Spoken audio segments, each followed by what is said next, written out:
Olá, boa tarde para você que está aí nos assistindo. Que bom que você está aqui com a gente. Nós acabamos de acompanhar ali esse programa tão especial de terça-feira, que é o Mulher Esperança. E agora nós começamos com Sempre Juntos.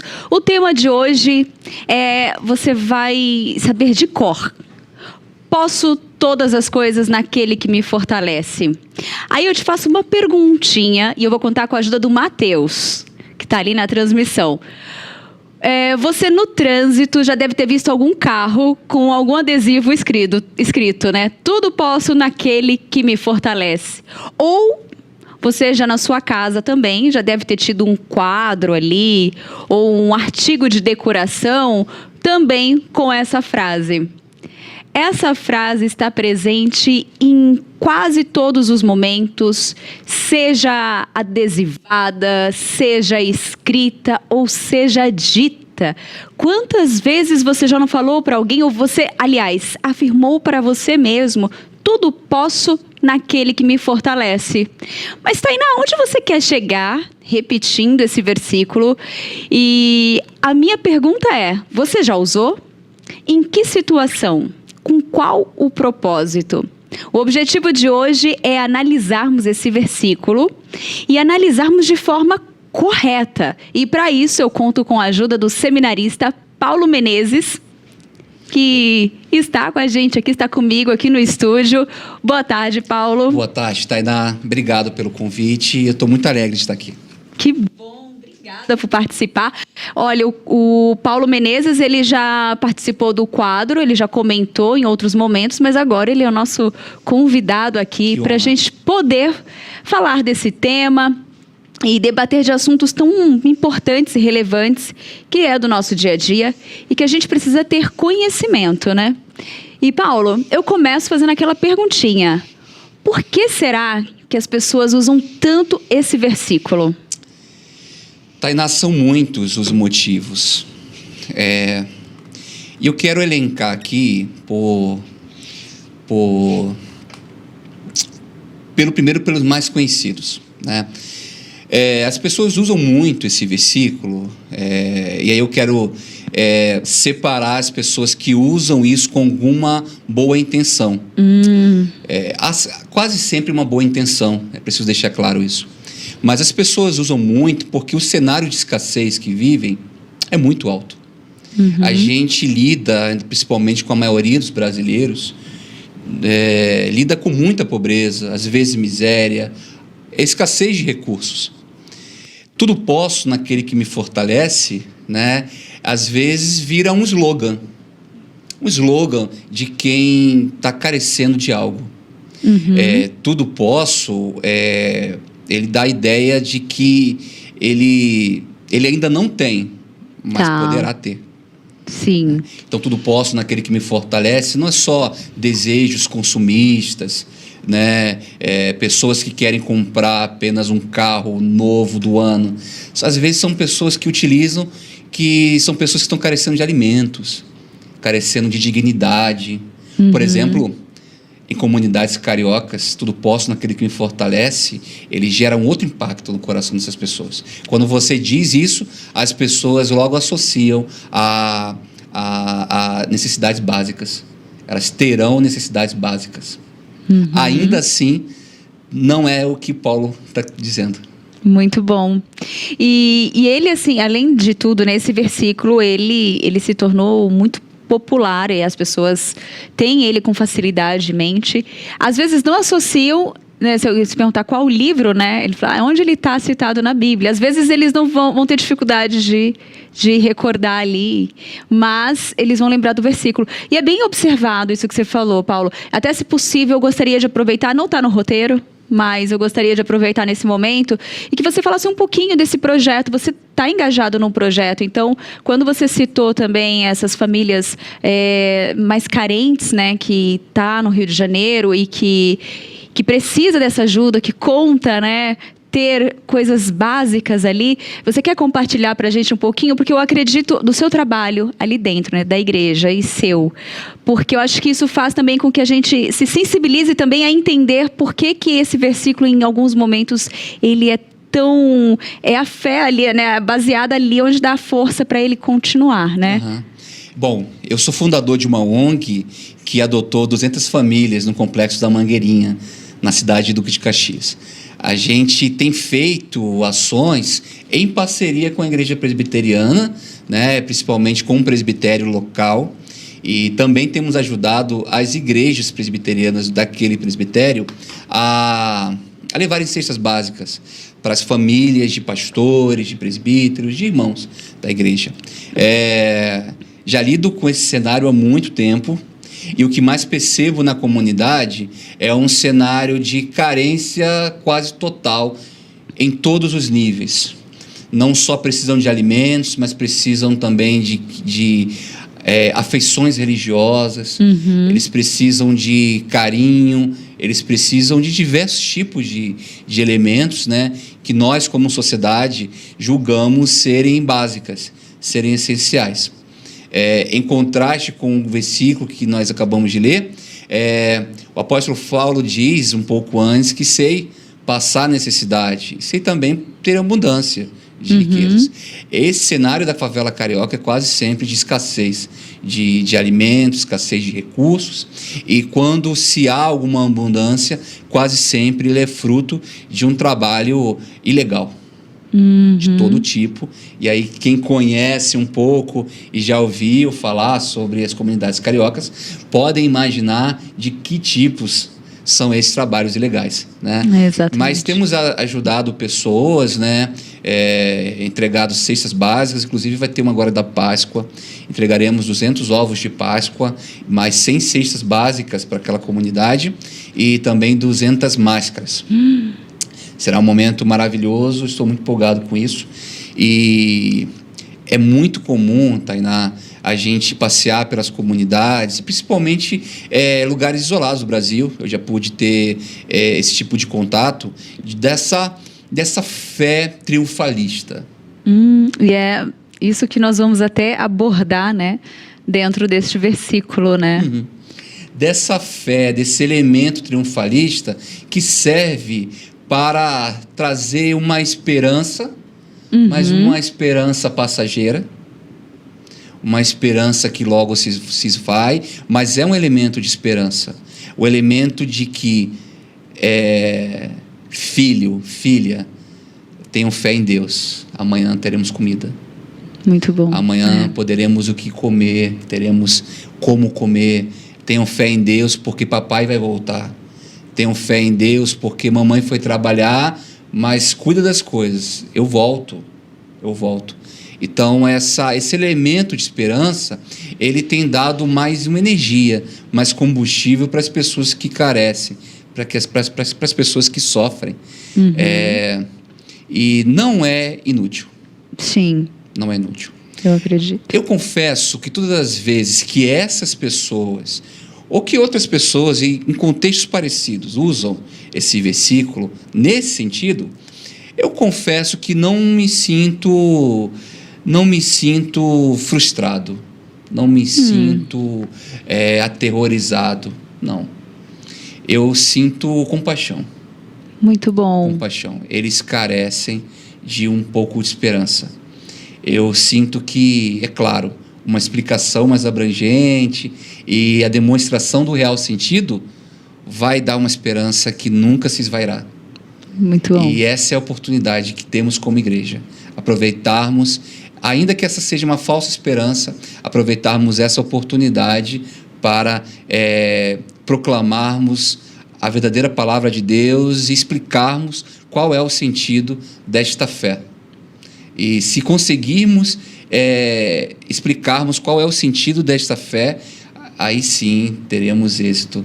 E aí sim a palavra de Deus fará todo e qualquer sentido ali naquela comunidade, né? Essa é a oportunidade que tem surgido naqueles lugares tão ermos e carentes de todo tipo de necessidade. Ai, que legal você compartilhar com a gente isso.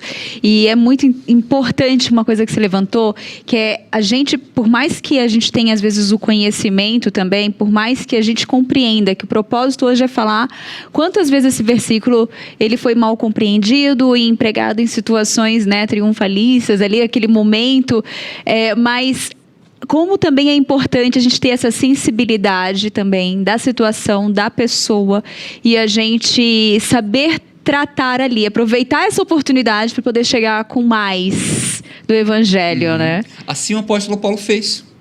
Essa estratégia não é minha, não é de qualquer pessoa famosa. Essa é uma estratégia que o apóstolo Paulo usou. Ele usou, por exemplo, o templo de Diana para falar sobre o Evangelho de Cristo. João também, o apóstolo João, usou a palavra logos, muito difundida naquele contexto romano e grego, e o logos que simbolizava a partícula da criação, a partícula inicial que gerou todas as coisas. Então o apóstolo João começa dizendo que a palavra gerou todas as coisas. Muito bom. E esta palavra, ele conclui, esta palavra é Jesus. Né? Ele usa um elemento cultural para explicar um elemento eterno. Não, e uma coisa interessante que a gente sempre fala, né? Porque as escrituras, a palavra, depois você pode até ler para a gente o versículo de hoje ali, mas eu vejo muito assim que a palavra, quando a gente fala a palavra é viva, né? Porque a palavra é Jesus.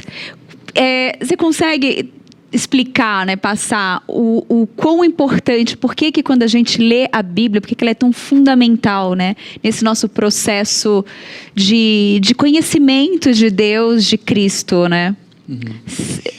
A palavra é a palavra de Deus. E por ser a palavra de Deus, ela é o resultado de uma vontade deliberada de um Deus poderoso que desconhecido totalmente, e um Deus que é supremo, que está acima de todas as coisas.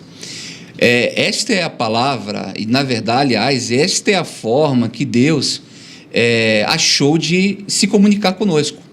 Esta é como explicar um Deus inexplicável, por exemplo. Assim Deus usa a palavra para explicar evidente. A palavra, ela ainda não explica o todo Deus, porque Deus é infinito e poderoso, e conheceremos face a face, disse o apóstolo Paulo, 1 Coríntios 13, quando chegar naquele grande dia, né? Mas hoje nos basta aquilo que ele nos explicou. E aquilo que ele nos explicou, ele tem, isto é a explicação, e esta é a ligação que temos com Deus. Deus tem uma forma de se comunicar ao ser humano. O ser humano é dele, a palavra é dele. E ele usa tudo e qualquer tipo de coisa para se ligar à sua criação. Muito bom. Chamamos na teologia de imanência de Deus e transcendência de Deus. Basicamente, transcendência é um Deus supremo que está sentado no seu trono, deliberando sua própria vontade. O salmista diz que Deus faz tudo o que ele quer. Ponto. E a imanência de Deus é a sua assinatura na criação. A palavra de Deus é a sua criação. A palavra de Deus. E é assim que ele se comunica também com ela. Ela é um produto de Deus e ela também é um instrumento dele para se comunicar conosco. Muito bom. Por isso que ela fala aos nossos corações. Porque nós carregamos a assinatura de Deus. E a palavra é a assinatura de Deus. Muito bom. Amei a explicação. E aí, vamos então entender agora o sentido real, né? O que Paulo quis escrever. Paulo estava preso, não estava passando numa fase que, digamos, a melhor, né? Ele passou por várias fases difíceis na vida dele, mas essa ainda era também fazia parte de uma dessas fases. E ele conseguiu escrever isso, assim, né? E aí, quando a gente pensa nesse versículo, quando você, né, pensa, e tudo posso naquele que me fortalece, ele já devia estar pensando o quê, né? Quando a gente usa no sentido de tipo, eu vou ser livre, eu vou sair daqui, eu vou vencer isso. Mas qual foi o sentido real de Paulo ao escrever essa carta? Essa carta é chamada de Cartas da Prisão. Cartas da prisão ou das prisões, porque Paulo ele foi preso aí mais de algumas vezes, né? E o apóstolo Paulo escreve a carta para pastorear a igreja de Filipos, que era uma igreja nesse contexto cultural greco-romana, mas que carecia e estava vivendo todo tipo de aflições. É claro que ao ler Filipenses 4, a gente precisa... Aí, eu acho que está aí o começo de um erro. A gente só pegar um versículo e não ler todo o contexto dele. Exatamente. Né? E se a gente pegar aí, a gente pode pegar desde o 1, mas eu vou pegar aqui o 10 para a gente ser mais dinâmico e ler. Filipenses 4, versículo 10. Alegrei-me sobremaneira no Senhor, porque agora uma vez mais renovaste ao meu favor o vosso cuidado, o qual também já tinhais antes, mas vos faltava oportunidade. Alegrar. Ele diz que se alegrou. Essa fonte de alegria, ela não é uma fonte de alegria terrena, ela não é uma fonte de alegria passageira, ela é a fonte de uma alegria eterna, onde somente o Espírito pode colocar em nossos corações. Essa é uma alegria que advém de uma fonte eterna, de uma fonte que não é circunstancial. Então, quando ele diz alegrei-me, ele está dizendo que, olha, não é por causa das minhas circunstâncias. Exatamente. É porque o Espírito Santo imputa isso em mim e eu me sinto alegre. O apóstolo Paulo, e é bom também fazer essa ressalva, o apóstolo Paulo, ele vivia num contexto de riquezas. Quando o apóstolo Paulo ainda era chamado de Saulo, ele vivia num contexto de riquezas, tinha tudo o que queria. Foi muito bem educado, provavelmente tinha muitos e muitos bens. O apóstolo Paulo tinha foi muito bem letrado, ele tinha um contexto social muito influente. Mas aqui ele está dizendo o seguinte, olha, eu não estou triste. Eu não estou triste. Quando ele diz alegrei-me, a gente precisa pensar no oposto também. Ele está dizendo aqui, eu não estou triste pela situação que estou passando. Eu não dependo disso para estar triste ou para estar alegre. A situação não determina o que sinto. Eu estou com olhos fixos em Cristo. E essa alegria é uma alegria que advém do Espírito Santo. E é por isso que eu sou alegre. Ele continua no versículo 11 dizendo, digo isto não por causa da pobreza. Ele está dizendo, eu não estou alegre por causa da pobreza, porque aprendi a viver contente em toda e em qualquer situação. Olha só. O Charles Spurgeon, príncipe dos pregadores, ele tem um sermão maravilhoso, depois procurem, e se está no YouTube esse sermão. Ele diz que aprendi a viver contente em toda e qualquer situação, é porque o ser humano ele já nasce com essa inaptidão de aprender a viver contente em toda e qualquer situação. Os seres humanos precisam aprender, precisam ser treinados, precisam ser acostumados a aprender a viver contente em toda e qualquer situação. Não é uma coisa que se aprende quando nasce, não é. E é preciso, não é nato da nossa natureza, é preciso a gente aprender, e aprender com o mestre. Ele mesmo disse, o Filho de Deus disse que aprendei de mim, porque sou manso e humilde de coração. Ele mesmo disse isso, ele é o nosso professor. Então o apóstolo Paulo deixa claro que ele aprendeu isso, não que ele nasceu com essa disponibilidade, essa disposição de estar contente em toda e qualquer situação. Repito, não é fácil estar contente em toda e qualquer situação. Sim, é desafiador. Não são todos. O cristão que passa por luto, que passa por doença, a gente está vivendo um momento sensível. Muito, um cristão que passa por falta de recursos materiais, ele precisa aprender a viver contente em toda e qualquer situação. Não é uma coisa que a gente recebe instantaneamente quando recebemos o Espírito Santo. Não é uma coisa que acontece instantaneamente quando recebemos com a salvação. É necessário aprender a viver contente. Isso é no nosso dia a dia, né? Dia a dia. Eu estou aprendendo, Tainá. Você também está aprendendo. Exatamente. Você também pode aprender. E aí o apóstolo Paulo continua no 12, dizendo, tanto ser estar humilhado, como também ser honrado.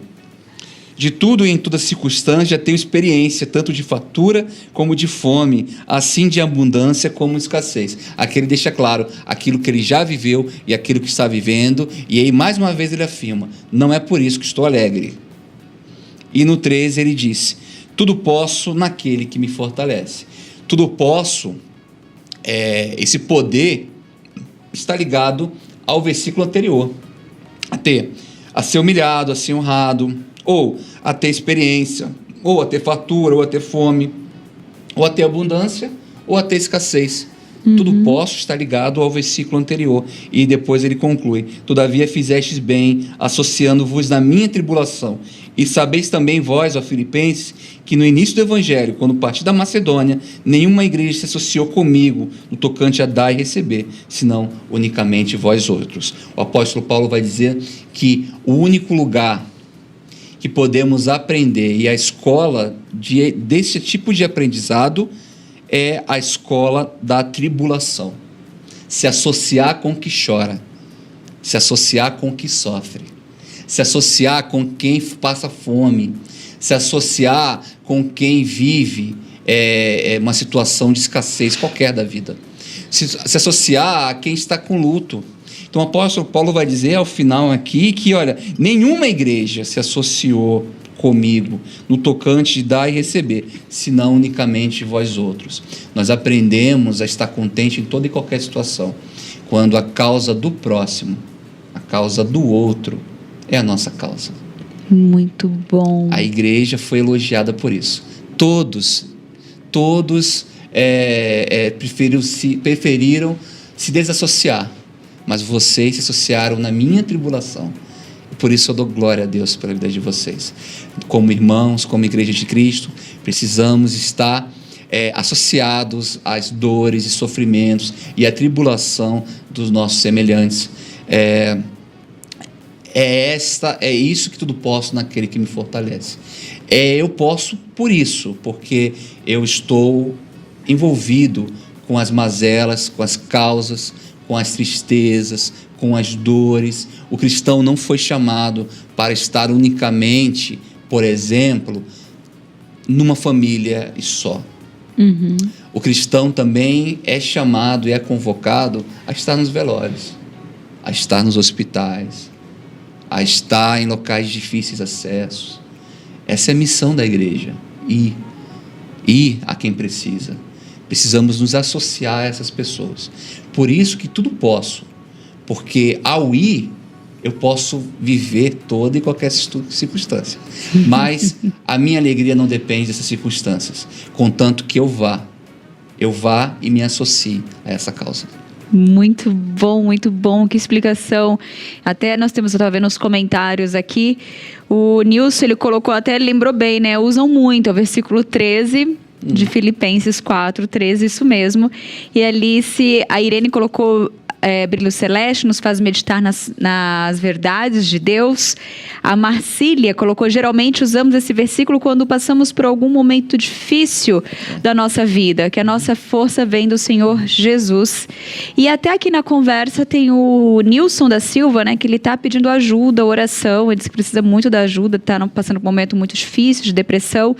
Então, eu vi que as pessoas estão interagindo aqui com ele. Quantas pessoas estão em depressão, né? Quantas? Principalmente nesse momento do Brasil. Exatamente. Esse é o momento que tem provocado uma espécie de psicopatologia, ou seja, sintomas físicos que advêm de uma disfunção do cérebro, da mente.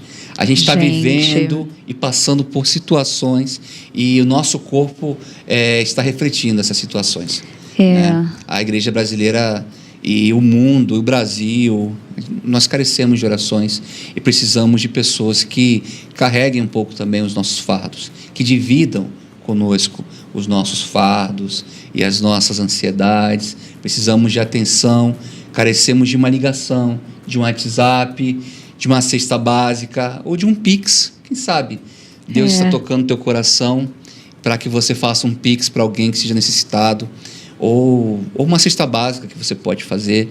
Precisamos nos ajudar, principalmente nesse momento, se associar ao outro na tribulação. Exatamente. Né?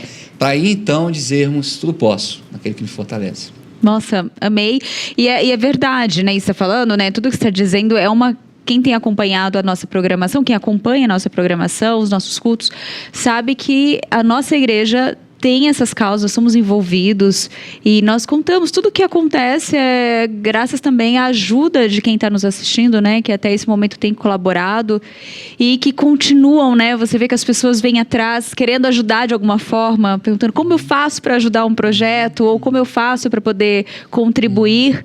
Então você vê que ainda tem, né? Nós temos essas pessoas que pensam, acreditam nisso e exercem essa função, né, de irmão ali nesse cuidado, né, de cristão.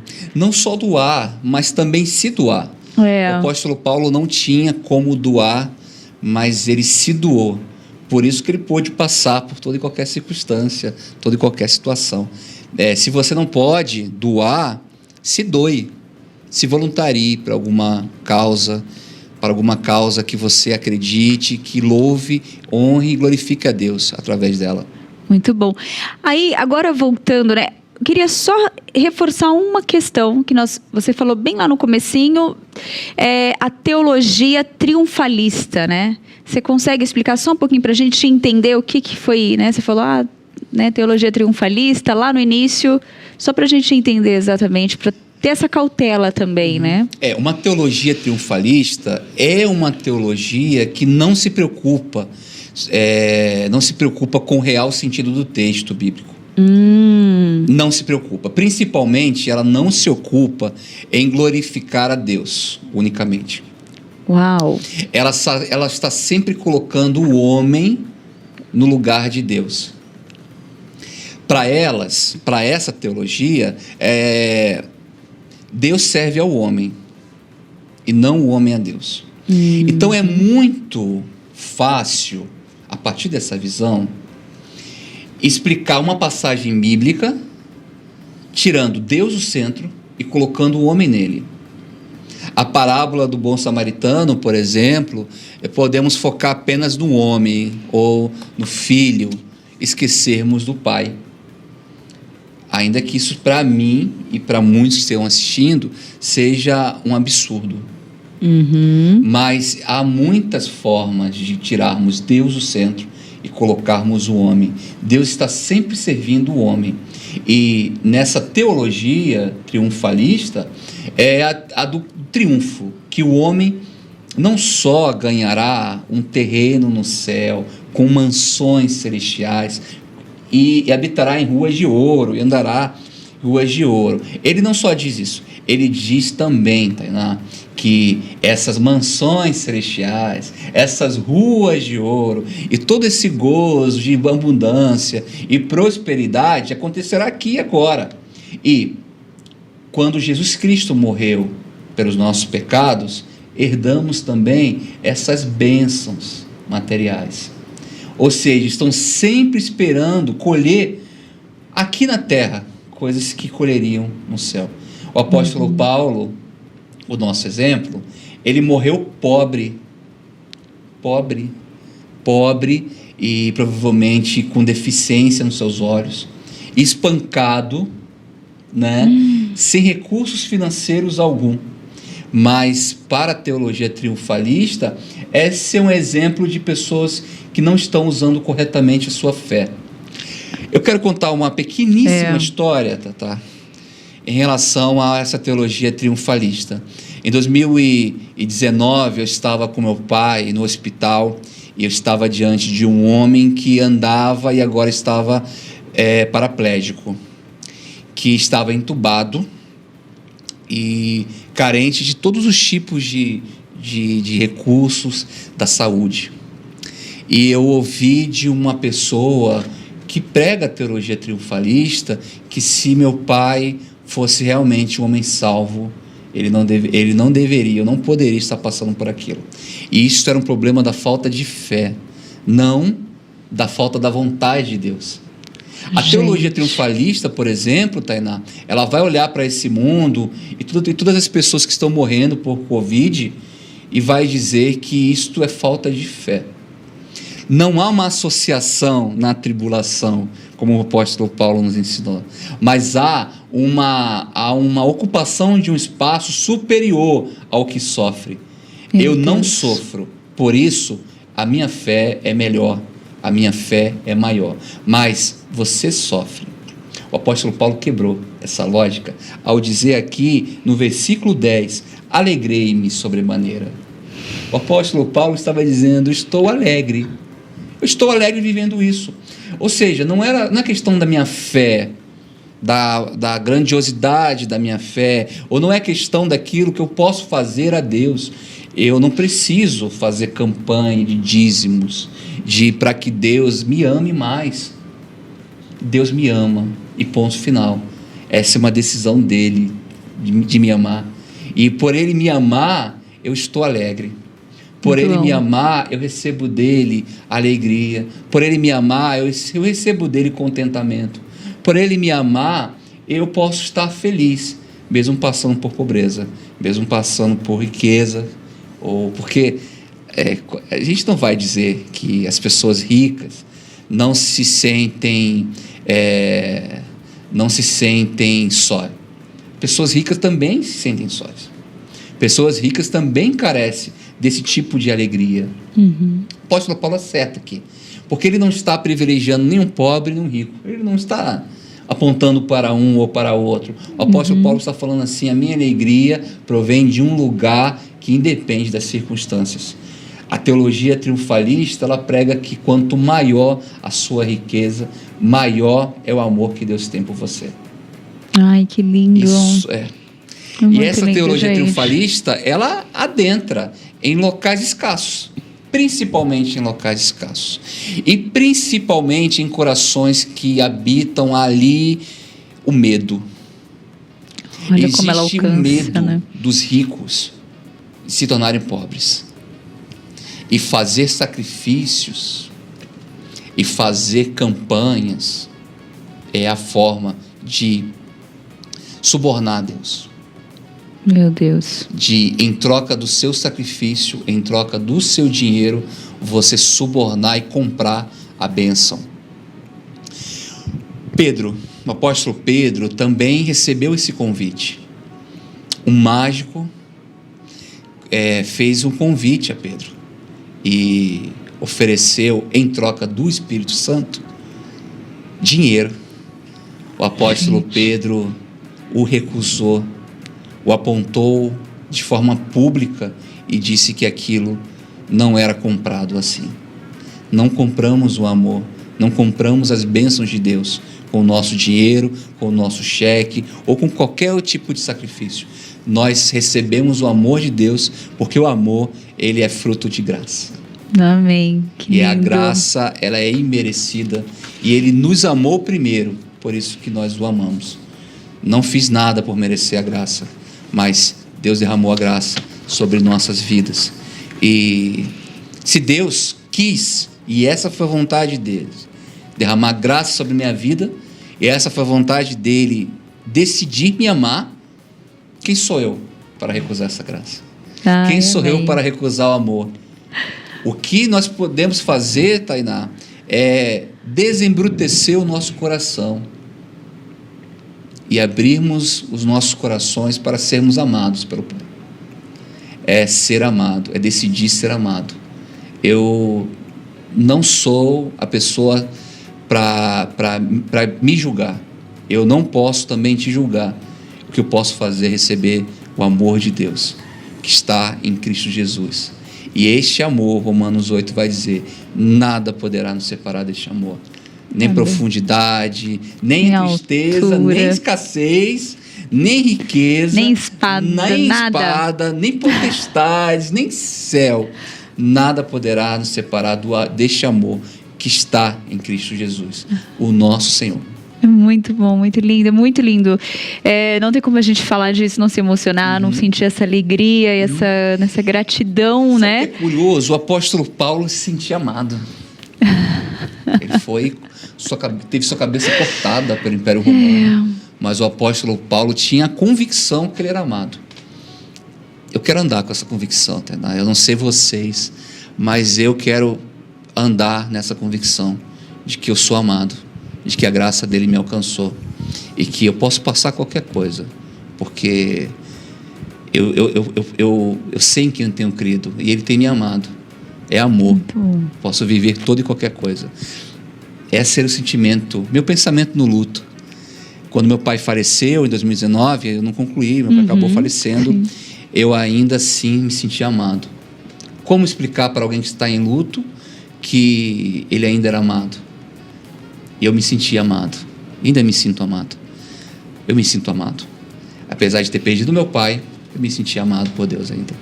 Muito bom. E o apóstolo Paulo tinha isso no coração, né? Era metido, né? Era metido, ele sabia que era amado. Isso é gostoso demais. Exatamente. A gente tem dito muitas vezes a Deus, eu te amo. Mas poucas vezes a gente tem sentido que Deus nos ama. E se a gente sentisse mais que Deus nos ama, a gente teria reações diferentes na vida. Responderíamos diferente a todas as situações, né? As dificuldades, as nossas batalhas, desde as mais pequenas, as maiores, né? Olha, o pneu do carro furou. Tá, mas eu sou amado por Deus. Eu perdi alguém, mas eu ainda continuo sendo amado por Deus. Eu não tenho dinheiro, mas olha como Deus me ama. Né? O apóstolo Paulo fazia questão de dizer publicamente isso. Eu sou amado. E não há nada no mundo que vá me impedir de ser amado por Deus. Muito bom. Não há nada que impeça. Não há barreiras que nos impeçam de ser amados por Deus. Ai, bênção isso, viu, Imagina gente? reagir a uma ofensa assim. A pessoa te ofendeu e você não dizer nada. Não importa se você me odeia. Você não sabe por quem eu sou amado. Sou amado por Deus. Imagina reagir às adversidades da vida assim. Seria incrível, né? Seria muito incrível. Que Deus nos ensine a vivermos assim. Exatamente, que essa seja a sua oração, a nossa oração constante. Eu gostaria de convidar agora para a gente analisar um desenho do dia. A gente tem uma imagem. Mateus, põe aí na telinha para a gente, Mateus. A mensagem é essa: tudo posso naquele que me fortalece, Filipenses 4:13. E ali nós temos duas imagens, né? Eu venço qualquer desafio. Super-homem com a capinha ali, peitinho aberto, né? E o outro, ele ali parece estar até nas grades ali, né? Na sombra, né? E você vê ele com a Biblinha do lado e diz: posso sofrer todas as coisas por amor de Cristo. Primeiro é a personificação da teologia triunfalista. Exatamente. E ali o segundo é o nosso. Você vê que o primeiro já tem até um X, né? Já sabemos que está errado. E eu acho que é bem isso, né? Foi em poucas... Pegando as palavras, né? Eu quero dizer que eu venço qualquer desafio, ele também é um elemento cristão. O povo de Deus, ele vai receber vitória e já recebeu a vitória. Tá. Sim. O povo de Deus é vitorioso porque o nosso Deus é vitorioso. Cristo é vitorioso. Exatamente. Mas o Cristo também é sofredor. E o povo de Deus também vai passar por sofrimentos. Agora, depende de como você encara, qual a sua expectativa nesse vencer. O povo de Deus é vitorioso porque ele foi lavado e redimido pelo sangue de um cordeiro. Ele é vitorioso por isso, porque o Senhor nos garantiu lugar e morada celestial. Ele é vitorioso por isso. Exatamente. Então eu venço o desafio maior. Eu já venci, porque não fui eu que precisei vencer. Quem lutou essa guerra foi Cristo. Foi Cristo. Ele venceu por mim. Agora, eu também posso sofrer todas as coisas por causa dele. Eu também posso estar rico também, porque o apóstolo Paulo também diz isso, por causa dele. Mas ambos eu estarei contente. O segredo aí nessa figurinha é contentamento. O contentamento. Muito bom. Você está contente tanto vencendo quanto sofrendo. Muito bom. Agora nós vamos assistir um vídeo do Matheus Santos, ele que é universitário ali de jornalismo e é um dos repórteres também da IPB, tem trazido notícias para você que está em casa. Em algum momento você já deve ter assistido ele, deve ter acompanhado alguma informação que ele, né, tenha preparado ali para você. Vamos ver o que ele gravou para a gente falando desse tema de hoje? Olá, Tainá, boa tarde para você, boa tarde para todos que acompanham Sempre Juntos aqui na IPP TV. Eu sou o Matheus Santos, falo de Bauru, interior de São Paulo, sou estudante de jornalismo e hoje eu vou falar com você um pouquinho deste tema curioso, né? Filipenses 4,13. Posso todas as coisas naquele que me fortalece. Será? Bom, eu diria que este tão famoso e importante versículo da nossa Bíblia Sagrada há uma distorção por parte daqueles que querem relacionar este verso, este versículo, ao achar de ter bens, que pode ter bens e riquezas, ou simplesmente achar que pode ter tudo mesmo, utilizando este versículo. Mas às vezes nós não nos damos conta do que Paulo realmente quis dizer. E por isso é importante ler os versos anteriores para compreender do que posso todas as coisas naquele que me fortalece. Está relacionado a conquistas, mas também a momentos de angústias. Por isso, vamos ler agora então o verso 12 deste mesmo capítulo para entender um pouquinho mais. Vamos lá, Filipenses capítulo 4, verso 12. Tanto sei estar humilhado como também ser honrado. De tudo e em todas as circunstâncias já tenho experiência, tanto de fartura como de fome, assim de abundância como de escassez. Então, Tainá, ao meu ver, a essência deste verso é essa, de Filipenses 4,13, de ser um estímulo para vitórias, mas também para os momentos ruins, porque são nesses períodos que a nossa fé é testada, né? É este o meu pensar sobre este versículo, Tainá. Volto com você aí no estúdio. Obrigada, Matheus, pela participação. É isso mesmo, foi isso que nós conversamos, isso que a gente tem que compreender. Obrigada mais uma vez, obrigada por estar aqui com a gente. E eu já estou sabendo que semana que vem nós estaremos aqui também. Estou feliz em você estar fazendo parte do nosso quadro aqui do Sempre Juntos. Obrigada. Também estou feliz, quero agradecer. Paulo. Muito obrigado, Tainá, pelo convite. Sempre uma honra estar aqui e que o nome de Deus seja glorificado em todas as circunstâncias. Muito bom. Que Deus continue te abençoando e até breve. Amém. Obrigado. Gente, você que está aí, vamos aproveitar aqui, já vou chamar agora o pastor Tiago. Exatamente, ele em uma das pregações, ele também falou sobre esse tema e eu separei um trechinho só para a gente fechar mesmo agora o assunto de uma forma bem clara. Tudo posso naquele que me fortalece. Então, quando Paulo fala este versículo, quando ele escreve este versículo, quando ele coloca isso a esses irmãos de Filipos, ele vem então escrevendo sobre várias coisas. E muitas vezes esse texto é mal compreendido, a ideia de que a ênfase textual está exatamente em quem está dizendo, eu posso todas as coisas. Inclusive, esse texto é usado naquilo que eu disse que não deveria usar, como positivismo. Eu posso todas as coisas naquele que me fortalece, dando a ideia de que tudo acontecerá do meu jeito, do jeito que eu entendo que deva ser.